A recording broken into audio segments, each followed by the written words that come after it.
चार ग्रहों की युति 22 अप्रैल 2023 से बन रही है, जिसकी चर्चा आप चाहूं और सुन भी रहे होंगे।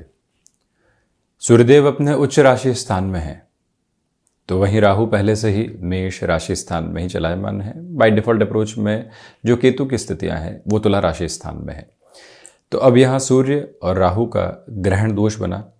सूर्य आत्मा के कारकाधिपति ग्रह हैं, प्रथम प्रकाश ग्रह हैं।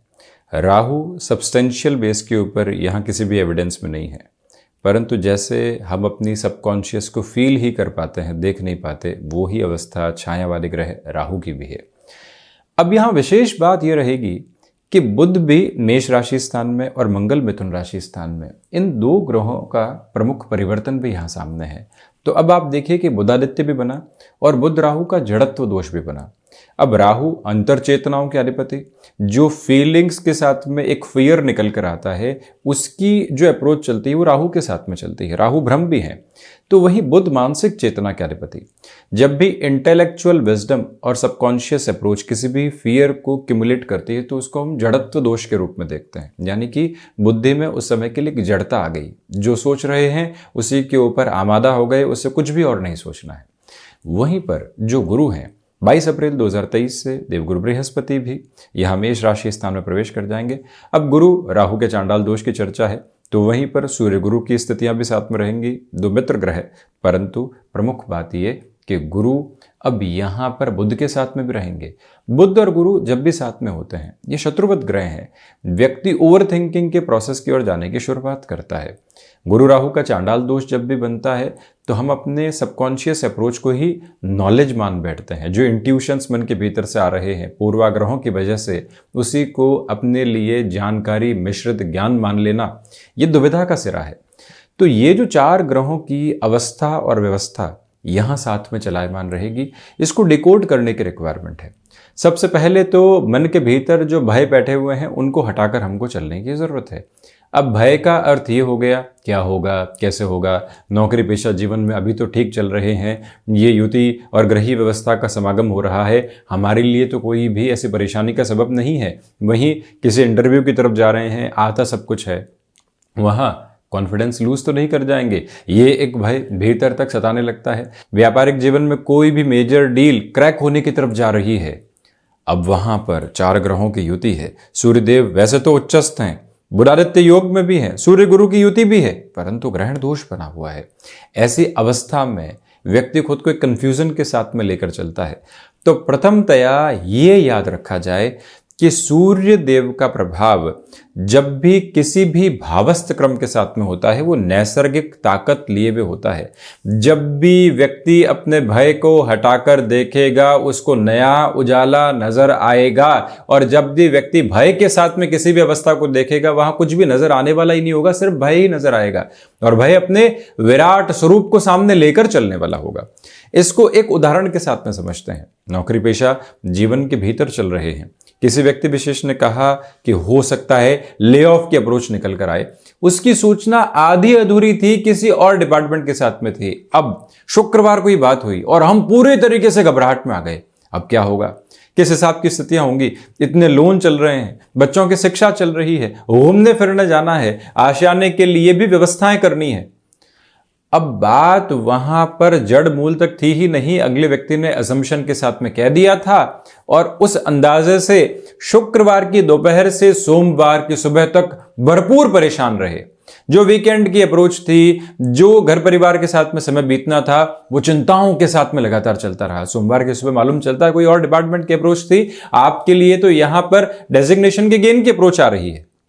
अब व्यक्ति वहां कई बार तो दूसरी जॉब के लिए आवेदन भी कर बैठता है, दूसरी व्यवस्थाएं देखनी होंगी, वहां दूसरी व्यवस्थाओं को देखते हुए आगे से आगे वो सोच भी लेता है। वहां सूचना मिलती है कि अभी तो कहीं व्यवस्था है ही नहीं। वो 3 दिन जो भयाक्रांत करने वाले निकले, सोचिए उन 72 घंटों ने मन के भीतर कितना नुकसान कर दिया। ये अवस्था कई बार इन युतियों की वजह से निकल कर आने वाली होती है। किसी ने कुछ भी कहा, उस व्यक्ति का अनुभव उस बात के पीछे हमारे प्रति था ही नहीं और हम उसको सही मान बैठे, 4 से 5 घंटे खराब कर दिए। ये युतिगत स्थितियां, 4 ग्रहों का समागम ऐसे क्रम को दर्शाने वाला होता है। जब भी सूर्य और राहु का ग्रहण दोष बनता है, आप ये देखें कि शारीरिक अवस्थाओं के साथ में ही मन आत्मा, मस्तिष्क, हृदय की अवस्थाएं निरंतर तौर पर चलने वाली होती है। घबराहट आई, हार्ट बीट की अप्रोच वहीं पर बढ़ती चली गई, पसीने आने लग गए, एंग्जाइटी ड्रिवन इश्यूज आ रहे हैं। मन, मस्तिष्क प्रत्येक सूचना को क्यूमुलेट करके अपने अनुसार देखने का प्रयत्न कर रहा है और हमको समझाने का प्रयास कर रहा है। वहां पर व्यक्ति स्थिर हो जाए, शांत हो जाए, अपनी श्वासों पर नियंत्रण रखे, सूर्य उपासना की ओर जाने वाला हो। अब सुबह सुबह सूर्य उपासना का उषा काल में महत्व अधिक है। उसके बाद की स्थितियों में आदित्य हृदय हो गया, सूर्य गायत्री का पाठ हो गया, एकांत में अपने साथ के भावों में नैतिकता को लेकर चलना भी सूर्य उपासना है। अब इसको थोड़ा सा और गहनता से समझते हैं। ये जो विषय है ये गहनता के बहुत नजदीक है और मन की जो प्रवंचनाएं है उसको भी समझने की एक यात्रा है। आप देखें कि सूर्य आत्मा के कारकाधिपति हैं। आत्मा नैतिक बल के साथ में चला करती है और भीतर की नैतिकता किसी भी काम में गलत की ओर व्यक्ति को नहीं लेकर जाती। हम लोगों की फैसिनेशन से दूर हुए, माहौल के साथ में जो कंपैरिजन थे वो दूर हुए, आसान रास्तों से दूर हुए और खुद के साथ में जुड़े। वहां से आवाज निकल कर आती है कि जो रास्ते हैं वो भले ही लंबे हों परंतु सही चुनने का प्रयत्न करो। ये व्यक्ति गलत कहने की तरफ लेकर जा रहा है, इस व्यक्ति के इरादे सही नहीं है, अभी रुक जाओ, यहां से हटकर कुछ और मत सोचो, खुद की पोजीशंस को बेसिक्स के साथ में लेकर चलो। जैसे ही व्यक्ति बेसिक्स की ओर पहुंचता है तो वो अपनी आत्मा की स्थितियों के बहुत नजदीक होता है। मन प्रत्येक क्षण इतने विचारों को ग्रहण कर रहा है जिसके कोई हद नहीं। चंद्रमा मन के अधिपति हैं और सूर्यदेव आत्मा के अधिपति हैं और कारकाधिपति भी हैं। तो ये जो एक अप्रोच है इससे व्यक्ति काफी हद तक क्लैरिटी लेकर आ सकता है। आप देखिए कि सूर्य की कलाओं के साथ में कोई भी परिवर्तन है क्या? जो निरंतर ये 100 वर्ष चल रहा है उसके साथ में कोई परिवर्तन नहीं, परंतु चंद्रमा प्रत्येक दिन नई कला के साथ में है। मन का प्रभाव ऐसा ही है। आज मन बैठकर आपको यह कहने वाला होगा, हम सभी को यह कहने वाला होगा कि सब कुछ शानदार है, कल कहने वाला होगा कि कुछ हासिल ही नहीं किया। जो कृतज्ञता की यात्रा थी, जो धन्यवाद की यात्रा थी, मन उसको कभी बहुत पीछे छोड़ देता है तो कभी उसको सर्वोपरि बना देता है। कोई आज अपना है तो इतना अपना है कि उससे बेहतर कोई नहीं, और कल कोई पराया हुआ तो उससे बदतर कोई नहीं। ये अवस्थाएं मन के साथ में निकल कर आती है। परंतु जैसे ही हम सूर्य की अक्षुण स्थितियों की बात करते हैं, दीप्तमान आधार है, प्रकाश पुंज अपने जो एक तरह से स्तरीय अंतर को सूर्योदय से सूर्यास्त के मध्य लेकर चलते हैं, वो यात्रा अनूठी है। वो यात्रा कार्य क्षेत्र के साथ में आगे बढ़ती हुई है। इसी वजह से जब व्यक्ति सूर्य उपासना की ओर जाता है वो अपने भ्रम को हटाने वाला होता है। आखिरकार ये यात्रा है क्या? आध्यात्मिक तथ्य के साथ में है और वहीं पर भीतर जो गहराई है उसके साथ में समाहित है। निश्चल गति जीवन की वहीं से निकल कर आने वाली होती है। तो विषय की तरफ लौटें तो 22 अप्रैल से लेकर जो ये समय समागम सामने है, 4 ग्रहों की युति जरूर बनेगी, परंतु अपने नॉलेज के ऊपर ओवर कॉन्फिडेंस रखने से बचिएगा। घबराहट है तो उसकी मूल तक जब तक नहीं पहुंचेंगे तब तक हटने वाले नहीं होंगे। किसी व्यक्ति ने कहा ले ऑफ हो सकते हैं, आपने कहां सुना है? कहां से जानकारी मिली है? किस डिपार्टमेंट के साथ में है? किस व्यक्ति ने कहा? आप उसके ऊपर भरोसा कर सकते हैं क्या? पहले भी उसने ऐसी सूचनाएं दी है तो बात वहीं पर खत्म हो गई, और हमने अगर उसकी बात को ले लिया, वहां से हट गए तो फिर लगातार नकारात्मकता की ओर आ गए। किसी व्यक्ति ने कहा स्टॉक में यहां पर इन्वेस्ट कर दीजिए, बेहद शानदार स्थितियां हैं, उसकी बातों के अंदर प्रभाव था और उसी प्रभाव के साथ में हम मूल विषय को गौण कर बैठे। हमारी जो इन डेप्थ रिसर्च की अप्रोच थी वो तो शून्य हो गई और उस व्यक्ति की बातचीत हावी हो गई। ऐसा कैसे हो सकता है? क्योंकि उस व्यक्ति के शब्दों के साथ में वाक्पटुता थी और उस वाक्पटुता की वजह से हमको लगा कि हम गलत हैं और वो व्यक्ति सही है, जबकि हमारी वर्षों की गणनाएं उसके साथ में जुड़ी हुई थी। हमने प्रत्येक दिवस उसको सही होते हुए देखा है। ये जो अवस्था है ये व्यक्ति को विचलित करने वाली हो जाती है। व्यापारिक जीवन के अंदर शनै शनै आपने स्थितियों को स्थापित किया है और एक व्यक्ति आता और कहता है कि वाई बेसिस के ऊपर आपका क्या टर्नओवर, आप देखिए, आप कहते हो कि 10 से 15% का इंक्रीमेंटल ग्रोथ है। व्यक्ति कहता है कि अभी तो यहां से 200% की ग्रोथ हो सकती थी, ये फॉर्मूलाज को अप्लाई करने की जरूरत है।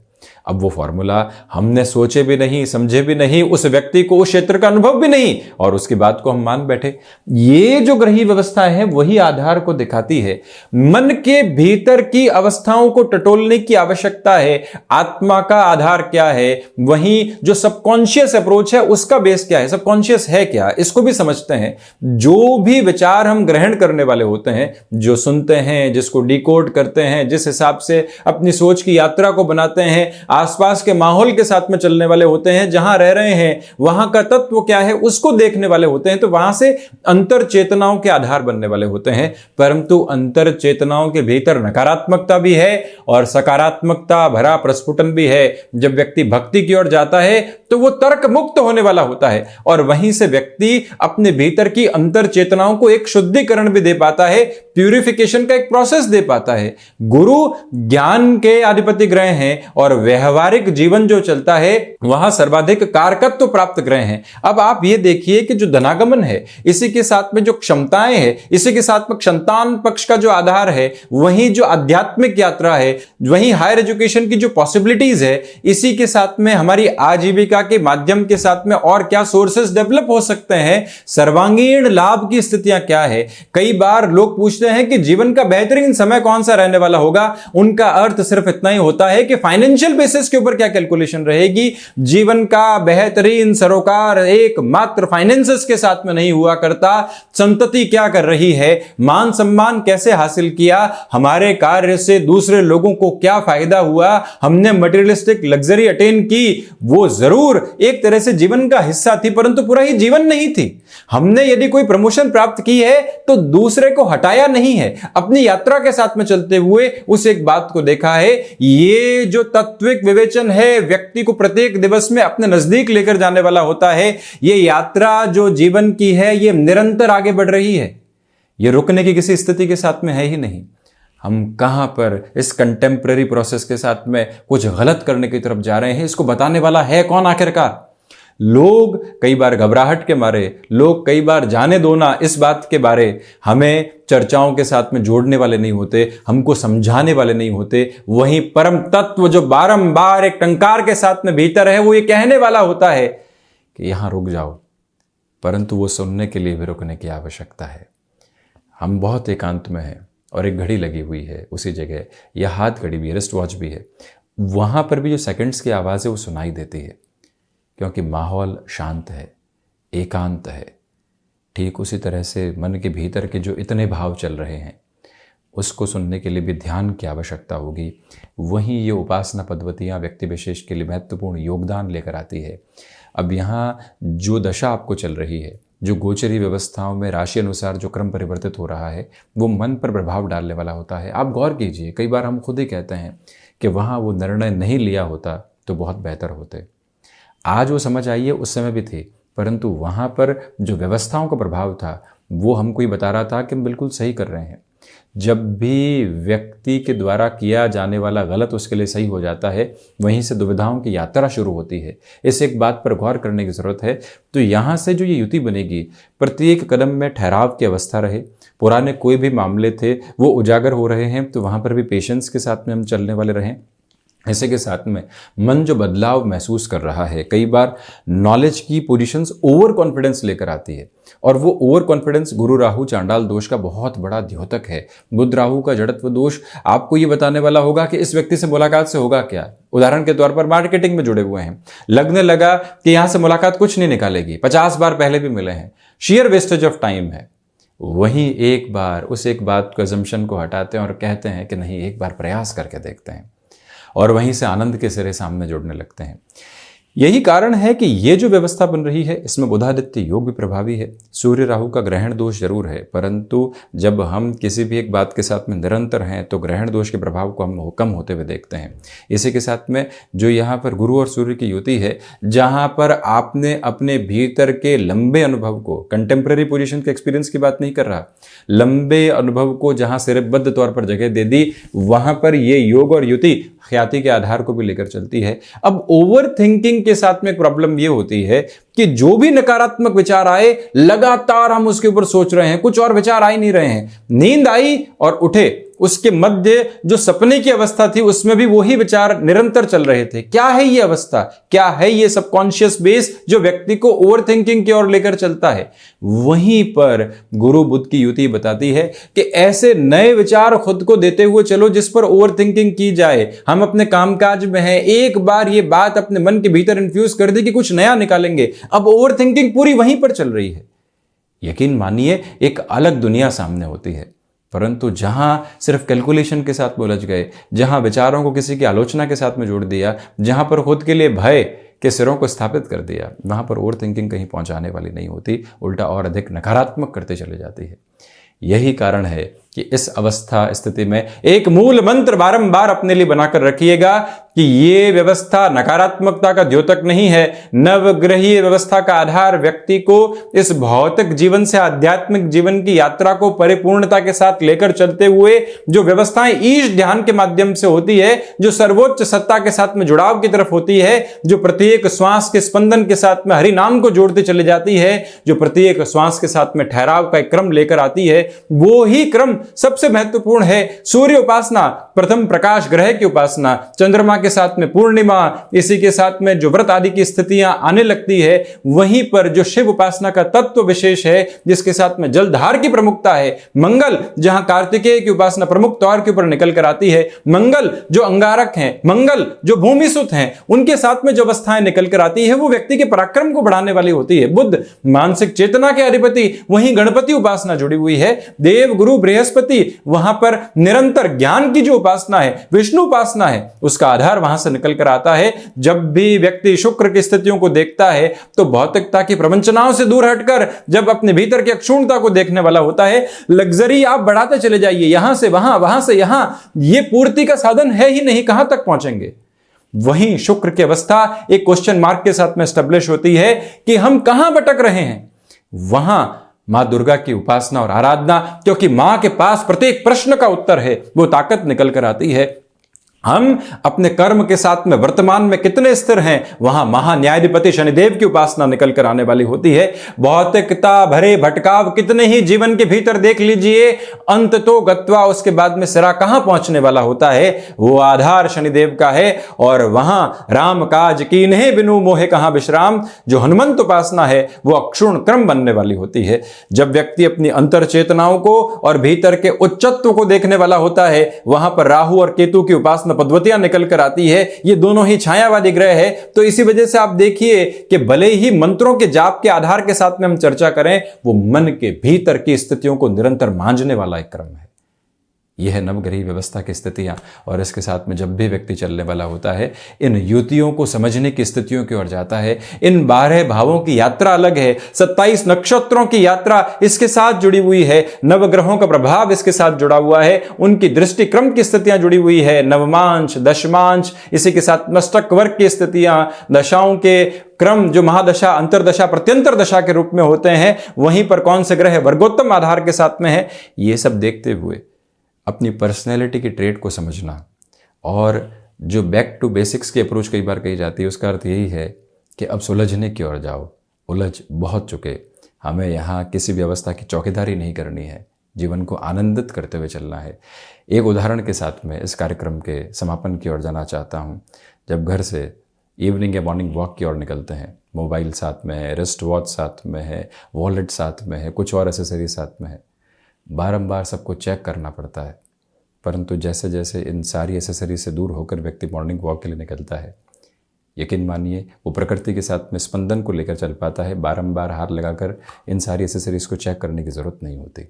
ये यात्रा कुछ ऐसे ही है, और उस यात्रा के साथ में जब हम एक ट्रैवल की अप्रोच को लेकर चलते हैं, खुद को स्थिर कर पाते हैं। इस तरह के साथ में हमने आध्यात्मिक चर्चा को जोड़ने का पूरा प्रयत्न किया।